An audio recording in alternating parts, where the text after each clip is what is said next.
ভাইয়ের চেয়ে তোর শ্বশুর এখন বড় হয়ে গেলি। তোর শ্বশুর তোর থেকে টাকা হাওলা চাইছে, তুই বাপের প্রত্যেক সম্পত্তি বেচে তুই শ্বশুর বেচে তুই টাকা। তো জ্ঞান দিয়ার না গিয়ার নয়, মুই কম বুঝো না, মোটে 2-4 জন জ্ঞান নেয়। তুই কি নিয়ার পারিব? যদি নিয়ার পারিস তাহলে মোক সেটা কো।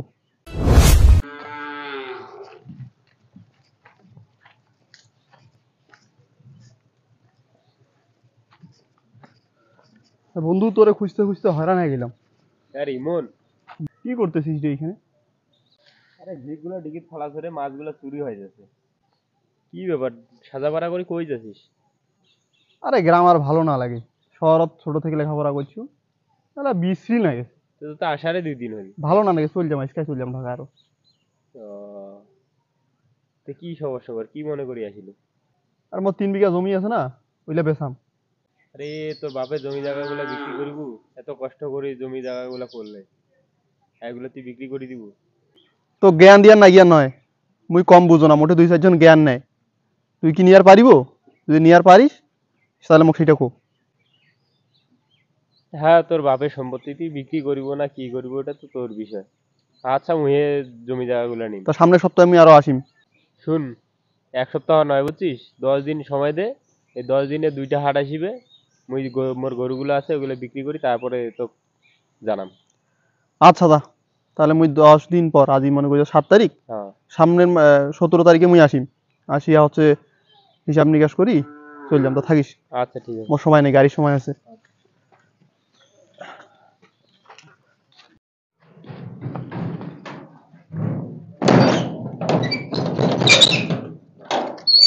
কেরামগঞ্জ আর ভালো লাগে না।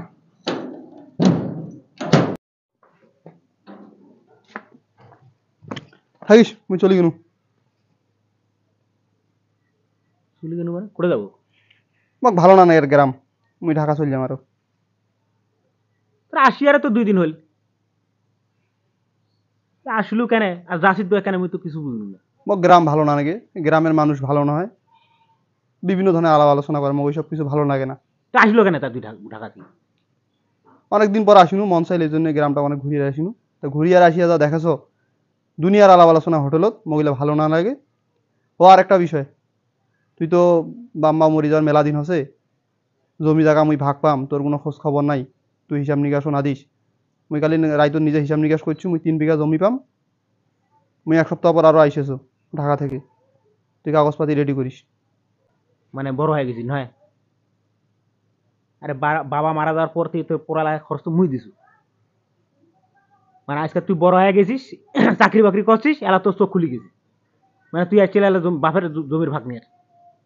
আর তুই তো চাকরি করছিস ডে, মোর কি চাকরি আছে? ও তো কৃষি কাজ করে মোর জীবন যাপন নির্বাহ করো। ওই জমি তোর ছাড়া মোর কিছু আছে? এলা তোর এলা ওই জমিটা তো খুব প্রয়োজন হয়ে গেল। মোর টাকার দরকার, এমার্জেন্সি টাকার দরকার। কি করবো টাকা তুই?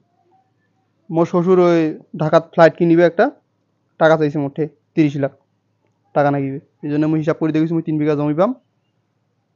মুইও মোর বন্ধুর সাথে আলাপ করছি। মানে মানে ভাইয়ের চেয়ে তোর শ্বশুর এখন বড় হয়ে গেলি। তোর শ্বশুর তোর থেকে টাকা হাওলা চাইছে, তুই বাপের প্রত্যেক সম্পত্তি বেচে তুই শ্বশুর বেচে তুই টাকা হাওলা। আর তোর ভাই ভিক্ষা করুক নাকি? কেন তুই ভিক্ষা করবো? মুই 3 বিঘা বলে তোমার বাপের 3 বিঘা পাবো। মানে 3 বিঘা দিয়ে মোর কারে মানে বউ বাচ্চা ঠিক আছে, সংসার সুন্দর চলবে মোর নাকি? আজ 30 বছর থেকে মোর জমিলা আবাদ করে খাইছি, কোনোদিন ভাঙ নিছু নাকি? এটা তো আবাদ করে খাসিত খেয়ে। না ঠিক আছে, কিন্তু তুই যে এত বছর ধরে তুই বাইরে লেখাপড়া করছিস, টাকাটা যে দিয়া লাগছে কি সংসার থেকে দেও না? মোর জমি জায়গা ছিল না, ওইলা তুই আবাদ করি ওইলা থেকে দিছি। ওইলে থেকে তোর হয়েছে, তা কি মোর ভাগ থেকে দেও নাই? দিছি না দিছি সেটা তো আর মুই জানো না। শোন, মুই কি টাকা দাও নেই? ঢাকা থেকে তোর টাকা দাও নেই? পুরো তুই টাকা দিস। তুই এই টাকায় বোধহয় একদিন পাঠাইছিল, ওটা আমি তো ফোন করে কইছু যে আরে আব্বা আম্মা মারা যাওয়ার এতদিন হয়ে গেল, তো মানুষজন কই করছে যে তোমরা একটা মিলাদ মাহফিল কিছু দেন না কেন? তো ফোন দিছু তুই, তো 5,000 না কয় হাজার টাকা দিয়ে পাঠাইছি। উঠে আরো মুখ আরো 10-15 হাজার টাকা জোড়া দিয়া একটা মিলাদ মাহফিল করছি, আর তুই যা টাকা করে দিছিস। ওইলা আলাপ বাদ দে, মুই চল যাম। মোর গাড়ির বোধহয় আর বোধহয় 10-12 মিনিট আছে, গাড়ি বোধহয় আসিবে। তুইটা জমি জায়গার কাগজপাতি রেডি করিস। মুই সামনের সপ্তাহ মানে 16 তারিখে মুই আসিম। মোক জমি জায়গার কাগজপাতি দিব, মুই রেস্টি দিম। মোক টাকা নাগে এমার্জেন্সি। শুন, তুমি একটা কথা কও, কো। ঠিক আছে? ভাই তুই এখন বড় হয়ে গেছিস, চাকরি বাকরি করছিস, এখন মনে কর তোর শ্বশুর শাশুড়ি হচ্ছে আপন, ভাই আর ভাই আপন না। ঠিক আছে, তোর জমি আমি তো বাইর করে দিয়ে দিন, ঠিক আছে, কোনো সমস্যা নাই। তুই ঢাকা যদি ভালো থাকিস বউ বাচ্চা নিয়ে, কোয়া পাম আর কি, এলাকার লোকজন কোয়া পাম জানবো না ভাই মোর সুখে আছে। তবে তুই কখনো ভাই হিসেবে মোর পরিচয় কখনো দিবি না। তুই মনে করবি যে তোর ভাই মারা গেছে। তোর আবেগ দিয়া তুই পানি খা। আর মোর বাড়ি ঘর যদি পারিস তা শান্ডি শুন্ডি দেশ, আর যদি না পারিস তা অঙ্গ থেকে মুজেলা আসিম শালা শান্ডিম থাকিস, তুই চলে গেল। শ্বশুর কতদিন তোকে সাপোর্ট দেয় এটা মোহ দেখিম। এ ভাইয়ের একদিন না একদিন তোর প্রয়োজন হবে, বুঝছিস? রাখ, ভালো থাকিস।